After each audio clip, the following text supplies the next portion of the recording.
Good morning, नमस्ते, नमस्कार। Sidhu winner classes के यूट्यूब प्लेटफॉर्म पे आपका हार्दिक अभिनंदन वंदन है। देखिए, वक्त से लड़कर जो नसीब बदल दे, वक्त से लड़कर जो नसीब बदल दे, इंसान वही जो अपनी तकदीर बदल दे, इंसान वही जो अपनी तकदीर बदल दे। कल क्या होगा कभी मत सोचो, कल क्या होगा कभी मत सोचो, क्या पता कल वक्त खुद अपनी तस्वीर बदल दे, क्या पता कल वक्त खुद अपनी तस्वीर बदल दे। इसी के साथ हम लोग आज का सेशन शुरू करेंगे और सेशन है हमारा केमिस्ट्री का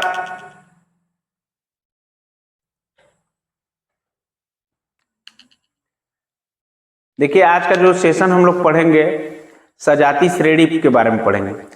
सजाती श्रेणी होती क्या है? होमोलोगस सीरीज इसको कहते हैं इंग्लिश में। इसकी परिभाषा को हम लिखते हुए समझाते हुए चलेंगे। इसकी परिभाषा लिखिए, कार्बनिक यौगिकों की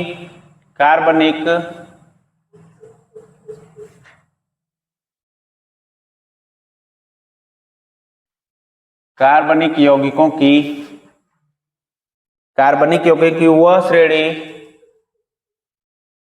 वह श्रेणी जिसके कार्बनिक यौगिकों की वह श्रेणी जिसके प्रत्येक सदस्य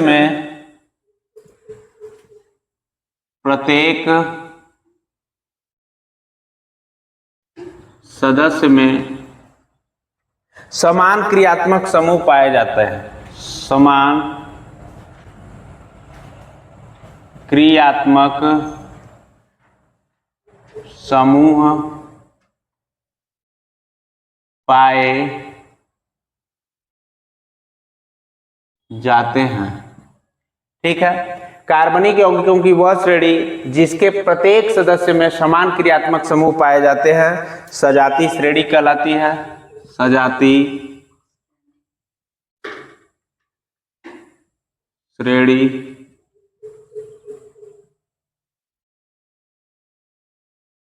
सजाती श्रेणी कहलाती है। इसे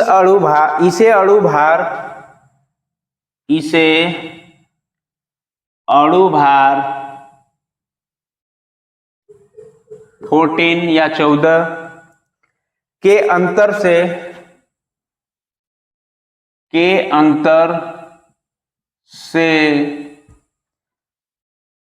बढ़ते या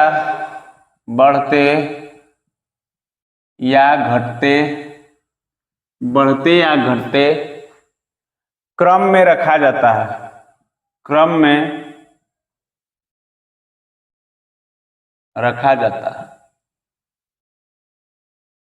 देखिए, ये क्या होता है कि इस प्रत्येक श्रेणी सजाती श्रेणी को अणुभार 14 के अंतर से बढ़ते या घटते क्रम में रखा जाता है। ठीक है, इसमें एग्जाम्पल के माध्यम से हम लोगों को ज्यादा समझ में आएगा। देखिए, एग्जाम्पल के माध्यम से कई श्रेणियों को हम लोग देखेंगे। पहले एल्केन श्रेणी के बारे में देखते हैं। एल्केन श्रेणी के बारे में समझते हैं। देखिए, एल्केन श्रेणी होता क्या है कि देखो, एल्केन में मैं बताया था कि देखो मेथेन होता है CH4, इसको क्या बोला जाता है बेटा? मेथेन। CH4 को क्या बोला जाता है? मेथेन, क्योंकि हाइड्रोजन और कार्बन से मिलकर बनाया जाता है। उसके बाद जो एथेन होता है, एथेन का जो फार्मूला बताए थे C2H6। उसके बाद प्रोपेन क्या होता है? प्रोपेन, कार्बन बढ़ेगा 3 हो जाएगा और हाइड्रोजन कितना बढ़ेगा? 2 बढ़ेगा, 8 हो जाएगा। देखिए, इसमें सिमिलरिटी क्या है? हम लिखवाते चल रहे हैं, लिखते समय लिखिए और जब समझा रहे हैं तो उसको समझते चलिए। ठीक है, ये देखिए कार्बन 1 है, यहाँ पे बात समझ रहे हैं? यहाँ पे 2 हो गया, यहाँ पे क्या हो गया? 3। जब कार्बन 1 था तो मेथेन था, जब कार्बन 2 हो गया तो एथेन हो गया, जब कार्बन 3 हो गया तो प्रोपेन। यहाँ पर देखिए एक कॉमन और मिलेगा, यहाँ पे हाइड्रोजन 4 था मेथेन में और एथेन में क्या हो गया? 2 बढ़ गया। कितना बढ़ा? 2। मतलब कार्बन 1 बढ़ रहा है, हाइड्रोजन कितना बढ़ रहा है? 2। इसमें भी कार्बन 1 बढ़ेगा, C2 है तो क्या हो जाएगा? C3। और हाइड्रोजन कितना? 2 बढ़ेगा। हाइड्रोजन कितना बढ़ेगा बेटा? 2। तो क्या हो जाएगा? हाइड्रोजन 8 हो जाएगा। तो एल्केन श्रेणी सजाती श्रेणी समझ में आई? क्या है? मेथेन के बाद एथेन, एथेन के बाद प्रोपेन। अब एक और हम लेते हैं उदाहरण, एल्कोहल श्रेणी को लेते हैं। किस श्रेणी को बेटा? ये दूसरा है हमारा, ये पहला था। देखिए एल्कोहल श्रेणी का हम लोग सजाती क्रम देखते हैं क्या है। देखिए एल्कोहल को हम लोग जानते हैं कि पहला क्या होता है CH3OH, CH3OH। दूसरा क्या है C2H5 हो जाएगा OH। उसके बाद क्या हो जाएगा बेटा C3H7OH। पहला क्या है मेथेनॉल, क्या बेटा मेथेनॉल। और दूसरा क्या है एथेनॉल, एथेनॉल। और तीसरा क्या हो जाएगा प्रोपेनॉल। इसमें नाल शब्द जुड़ा है, बात वही है, बात समझ रहे हैं। तो देखिए यहां पर ध्यान से देखिए, C है कार्बन, तो कार्बन कितना बढ़ रहा है 1 बढ़ रहा है कि नहीं बढ़ रहा है। हाइड्रोजन देखिए 2 बढ़ रहा है कि नहीं बढ़ रहा है। और हाइड्रोक्सिल तो जैसे रहता है वैसे नॉल तो लगाएंगे। ये देखिए C2 इधर C3 हो गया और हाइड्रोजन 5 है तो हाइड्रोजन क्या हो गया 7 हो गया। तो देखिए ये मेथेनॉल था और मेथेनॉल को किस में रख दिए एथेनॉल, और एथेनॉल के बाद प्रोपेनॉल। यहाँ पे था मेथेन एथेन प्रोपेन सजाती श्रेणी, और दूसरा क्या हो गया मेथेनॉल एथेनॉल और प्रोपेनॉल। ये रहा एल्कोहल। अब हम लोग एक ठो इसमें समान प्रक्रियाएं क्या होती हैं उसको लिख देते हैं कि आप लोगों को क्या रहेगा सुटेबल रहेगा पढ़ने में। देखिए पहला समान क्रियात्मक समूह होते हैं इसमें क्या होते हैं बेटा समान क्रियात्मक समूह पाए जाते हैं। दूसरा क्या होता है अणु भार का बढ़ता, अणु भार कितना होता है बढ़ता क्रम होता है, अणु भार का बढ़ता क्रम पाया जाता है, बढ़ता क्रम। उसके बाद तीसरा क्या होगा कि CH2 का अंतर होगा, कार्बन और हाइड्रोजन का अंतर पाया जाएगा। और मैं लिखवाया हूं कि 14 अणु भार का अंतर भी पाया जाता है। जो अणु भार होगा 14 अणु भार का अंतर, ठीक है नोट कीजिए। इसके बाद हम चलते हैं विशेषताएं पे। सजाती श्रेणी की विशेषताएं क्या होती हैं। देखिए सजाती श्रेणी की विशेषताएं, सजाती श्रेणी की विशेषताएं क्या होती हैं कि देखिए श्रेणी का प्रत्येक सदस्य अपने से अगले व पिछले सदस्य से CH2 का अंतर रखता है। मैं बताया कि कार्बन देखिए 1 बढ़ेगा तो हाइड्रोजन कितना बढ़ेगा, बात समझ गए। तो प्रत्येक जब आगे बढ़ता जाएगा तो क्या करेगा कि अपना CH2 का अंतर रखेगा, बात समझ गए। दूसरा है श्रेणी के सभी सदस्यों को सामान्य सूत्र से प्रदर्शित किया जा सकता है। जैसे सामान्य सूत्र क्या होता है मैं बताया था अभी कुछ देर पहले। फिर एल्किन श्रेणी का सामान्य सूत्र क्या होता है, देखिए यहाँ पे CN क्या है CN, फिर H2N, N2N हो गया कि नहीं हो गया। उसके बाद प्लस क्या होगा ऐड 2 होता जाएगा, ठीक है। ये एल्किन श्रेणी का सामान्य सूत्र था। बाकी तीसरा वाले में श्रेणी के सभी सदस्यों के रासायनिक गुण लगभग समान होते हैं। मैं बताया कि रासायनिक गुण धर्म क्या होंगे श्रेणी का लगभग समान होंगे। अगर 1 बढ़ रहा है तो उसमें भी 1 बढ़ेगा, इधर 2 हाइड्रोजन बढ़ रहा है तो उसमें भी 2 बढ़ता जाएगा, ठीक है लगभग समान होते हैं। चौथे नंबर पे अणु भार बढ़ने के साथ साथ श्रेणी के सदस्यों के भौतिक गुणों में क्रमिक परिवर्तन होता है। जो भौतिक गुण होंगे उसमें क्या होगा कि सामान्य सूत्रों में परिवर्तन होता जाएगा। एक सूत्र तो होगा नहीं, सूत्र परिवर्तित होते जाएंगे, ठीक है। यही रहा सजाती श्रेणी की विशेषताएं। अब हम लोग अगले टर्न पे चलेंगे जिसका नाम है चक्रीय यौगिक। हेडिंग डालिए चक्रीय यौगिक। चक्रीय यौगिक स्पेलिंग थोड़ा मिला लीजिएगा आप लोग। चक्री का क्या होता है साइक्लिक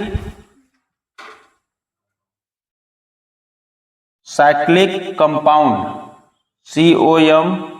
COMPOUND, ठीक है। तो चक्रीय यौगिक क्या होगा साइक्लिक कंपाउंड। इसमें लिखिए डिफिनीशन, जब कार्बनिक यौगिकों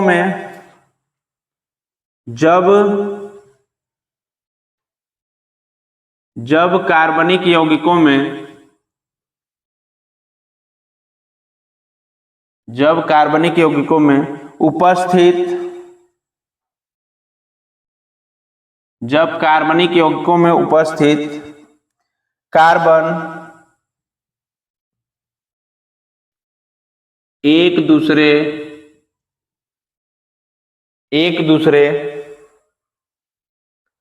से मिलकर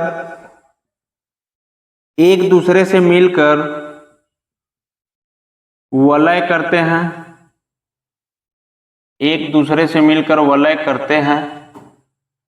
एक दूसरे से मिलकर वलय बनाते हैं या करते हैं, तो वलय बनाते हैं लिख लीजिए, वलय बनाते हैं। उस यौगिक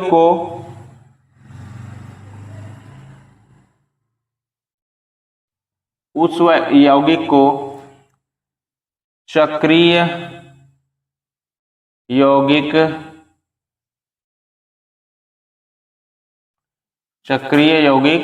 कहते हैं, चक्रीय यौगिक कहते हैं। ऊपर से हम मिटा रहे हैं बेटा विशेषताएं को।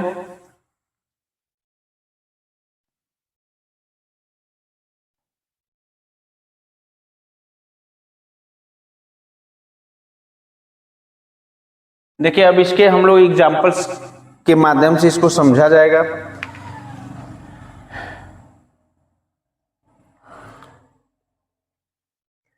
एग्जाम्पल में देखिए हमारे पास क्या है, सी 3 ठो है, एक सी यहाँ है और एक सी क्या है यहाँ है, और एक सी क्या करेंगे हम लोग ऊपर रख देंगे। बात समझ में आ रही है? अब इसमें जो H होगा कैसे कन्वर्ट होगा इस बात को ध्यान दीजिए। देखिए एक यहां से हो जाएगा H और एक यहां से भी H हो जाएगा। बात समझ रहे हैं? एक यहां भी H हो जाएगा, एक यहां भी H हो जाएगा, एक यहां भी H हो जाएगा। कितना H हो गया बेटा?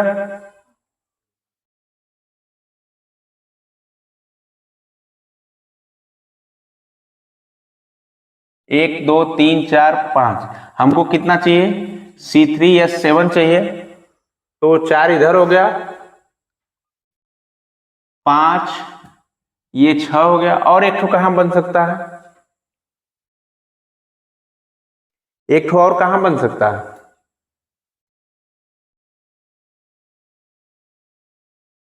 अच्छा C3H6 होता है ना, 1 2 3 4 5 6।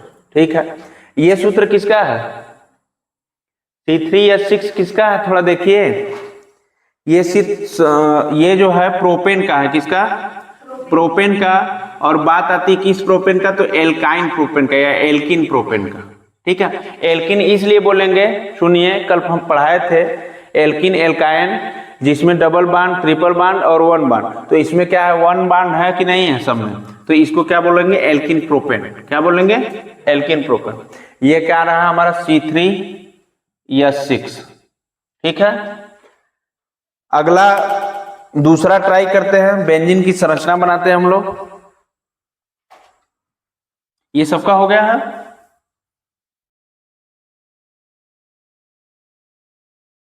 देखिए एक तो देखते हैं हम लोग बेंजीन की संरचना।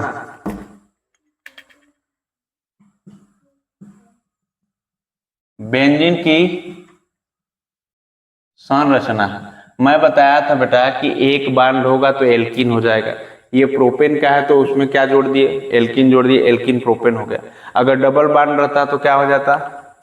एल्काइन हो जाता। तो ये तो कल ही पढ़ा दिए थे, तो इसमें क्या ज्यादा सोचना है। देखिए सी है कार्बन। अब बेंजीन की संरचना आ गया, तो बेंजीन को ऐसे भी C6 हो गया, C6 और H कितना होता? बेंजीन का H8। देखिए पहले इसमें कितना बना सकते हैं H, इसमें भी H बना सकते हैं। इसको डबल बांड कर सकते हैं कि नहीं कर सकते? इसको भी डबल बांड कर सकते हैं। और इधर कहीं डबल बांड होगा?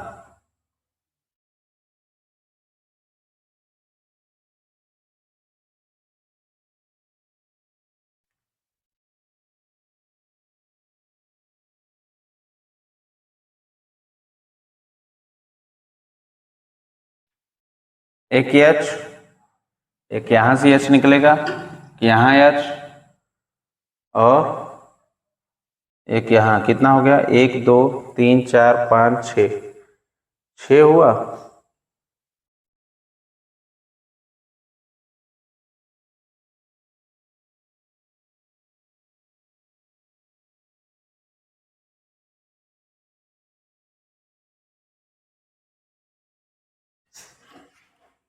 देखिए है क्या कि हम लोग प्रोपेन, ये जो बना है डायग्राम, ये C3 है, क्या है बेटा, C3 और H कितना है, 6 है। तो ये पहले तो प्रोपेन बनेगा, और हम लोग क्या पढ़ रहे हैं, चक्री पढ़ रहे हैं। तो चक्री को क्या कहते हैं, साइक्लोप्रोपेन हो गया। अब देखिए जब साइक्लोब्यूटेन बनाना होगा तो कैसे बनाएंगे, यहां देखिए, क्योंकि ये जब H6 है तो ये साइक्लोप्रोपेन हो गया। तो आप सीधी बात है कि साइक्लो जब ब्यूटेन बनाएंगे तो C4 हो जाएगा, C कितना हो जाएगा, C4, और H8 हो जाएगा। H कितना हो जाएगा, 8। देखिए ये बनेगा कैसे, बात समझिए। यहां से एक H आएगा कि नहीं आएगा, एक H यहां से भी बनेगा, एक H कहां से बनेगा, यहां से भी, एक H कहां से बनेगा, यहां से भी बनेगा कि नहीं बनेगा, एक H यहां से भी बनेगा और एक H यहां से भी बनेगा, और हो सकता है कि एक H नीचे से भी बनेगा और एक H यहां से भी बनेगा। बात समझ रहे हैं कि नहीं समझ रहे हैं, ठीक है। तो ये क्या हो गया, साइक्लोप्रोपेन था, ये क्या हो गया, ब्यूटेन। 8 का मतलब क्या हो जाता, ब्यूटेन। ये साइक्लोप्रोपेन, ये साइक्लोब्यूटेन, ऐसे ही बनेगा चक्रीय क्रम। बेंजीन की संरचना, बेंजीन की संरचना, ये देखिए सूत्र ही होता है। ये संरचना बनती कैसे है, इस बारे में इस संदर्भ में व्याख्या करेंगे हम। देखिए क्या होता है, एक ऐसी संरचनाएं होती हैं, बात समझ रहे हैं, जो कि इसमें दर्शाया जाता है कि ये और इधर और ये डबल बॉन्ड में होता है। बात समझ रहे हैं, इस संरचना को डबल बॉन्ड में रखते हैं, ठीक है। डबल बॉन्ड में तो एल्काइन में बदल जाता है। तो इसको हम समझेंगे कैसे होता है, कि यहाँ पे देखिए C है, 1 2 3 4, कितना चाहिए था हमको, C3 तक हो गया था, C4 तक ना। तो ऐसी संरचना चक्रीय यौगिक में कैसे होगी, इसी को समझना है। देखिए यहां से एक बनेगा, एक इसको ये मिला देगा, इसको ये मिला देंगे। अब यहां से क्या निकलेगा, एक H, यहां से क्या निकलेगा, H, यहां से भी क्या निकलेगा बेटा, H और H। C6 है तो H8 भी होना चाहिए। अब H8 बनाना, 1 2 3 4, यहां बना लीजिए 5, यहां बना लीजिए 6, यहां बना लीजिए 7, और यहां बना लीजिए 8। बात समझ में आ गई। और इस सूत्र को देखिए, यहाँ पे डायग्राम को, यहाँ पे डबल बॉन्ड लगाना है, यहाँ पे देखिए डबल बॉन्ड हो गया, बात समझ रहे हैं। और यहाँ पे लगाना है तो यहाँ पर हो गया, कम से कम 3 में लगाइए, और एक यहाँ पे लगा दीजिए। ये रहा बेंजीन का संरचना सूत्र, ठीक है। Thanks for watching my class, my videos.